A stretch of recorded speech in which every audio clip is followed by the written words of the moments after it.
আসসালামু আলাইকুম, কেমন আছেন সবাই? আশা করি আল্লাহর অশেষ রহমতে অনেক ভালো আছেন।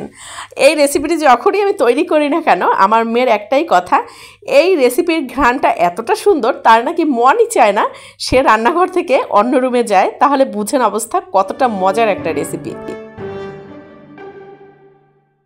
তো চলুন ভিডিওটি শুরু করা যাক। এখানে হচ্ছে 1 টেবিল চামচ পেঁয়াজ বাটা নিয়ে নিয়েছি, 1 চামচের মতো নিয়ে নিয়েছি রসুন বাটা, 1 চামচ আদা বাটা, 1 চামচ জিরা বাটা। এগুলো কিন্তু একেবারেই রেগুলার উপকরণ, যেগুলো আমাদের বাসায় সবসময় থাকে।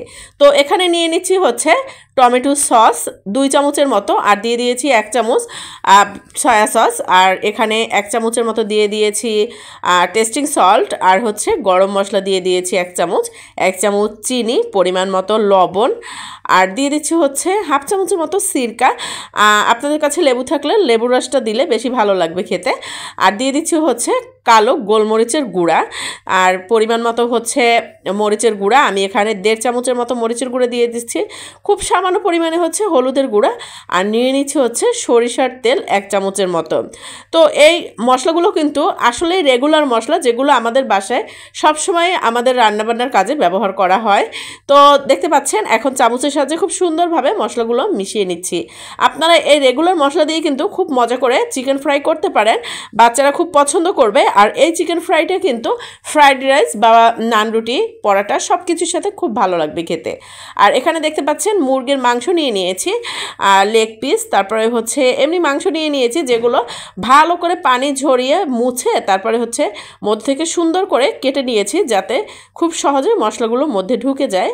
আর এখন হাতের সাহায্যে এমনভাবে মাখাতে হবে যাতে একবারে সম্পূর্ণ মাংসের মধ্যেই হচ্ছে মশলাগুলো ঢুকে যায়।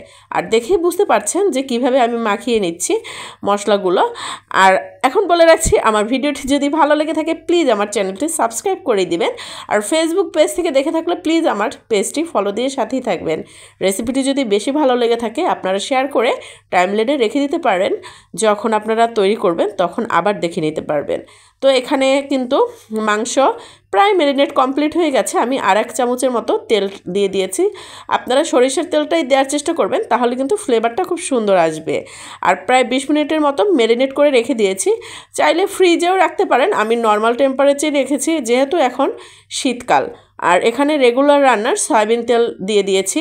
তেলটা যখন মিডিয়াম আঁচে হচ্ছে গরম হবে, তার মধ্যে হচ্ছে মাংসগুলো দিতে হবে।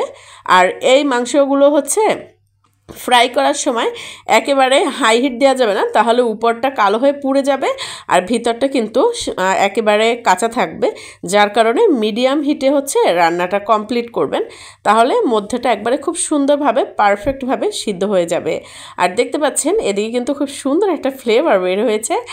আর এই যে এখন উল্টে পাল্টে নিচ্ছি বারবার, একটু পরপরে উল্টে নেবেন যাতে নিচের অংশটা কালচে হয়ে না যায় বা পুড়ে না যায়।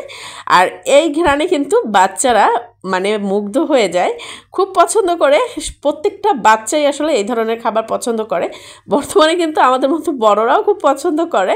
আর এই রেসিপিটি এমন একটা রেসিপি, মানে বাসায় তৈরি করলে কিন্তু বাচ্চারা খুব এক্সাইটেড থাকে। আর এখানে দেখতে পাচ্ছেন আমার প্রথম ব্যাচেরগুলো কিন্তু ভাজা কমপ্লিট হয়ে গেছে।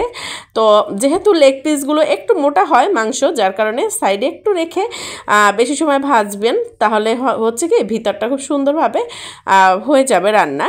তো এই দ্বিতীয় ব্যাচেরগুলো হচ্ছে দিয়ে দিলাম।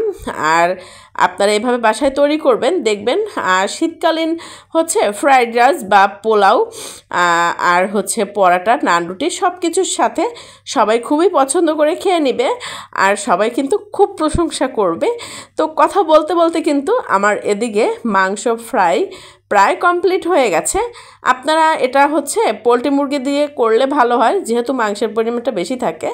আর দেশি মুরগি বা সোনালি মুরগি দিলে ওটা একবারে চুপসে যায়, যেহেতু মাংস কম থাকে, যার কারণে। তো আপনারা এভাবে তৈরি করবেন। আমার রেসিপিটি যদি ভালো লেগে থাকে প্লিজ আমার চ্যানেলটি সাবস্ক্রাইব করে দিবেন। আর ফেসবুক পেজ থেকে দেখে থাকলে আমার পেজটি ফলো দিয়ে সাথেই থাকবেন। রেসিপিটি ভালো লাগলে শেয়ার করে টাইমলাইনে রেখে দিতে পারেন। তো কথা বলতে বলতে কিন্তু দেখতে পাচ্ছেন আমি বারবার উল্টে পাল্টে নিচ্ছি। তো এখানে কিন্তু আমার রেগুলার মশলায় চিকেন ফ্রাই কমপ্লিট হয়ে গেছে। কেমন লেগেছে রেসিপিটি অবশ্যই কমেন্টস করে জানাবেন, আর ভালো লাগলে শেয়ার করে টাইমলাইনে রেখে দিতে পারেন। আল্লাহ হাফেজ।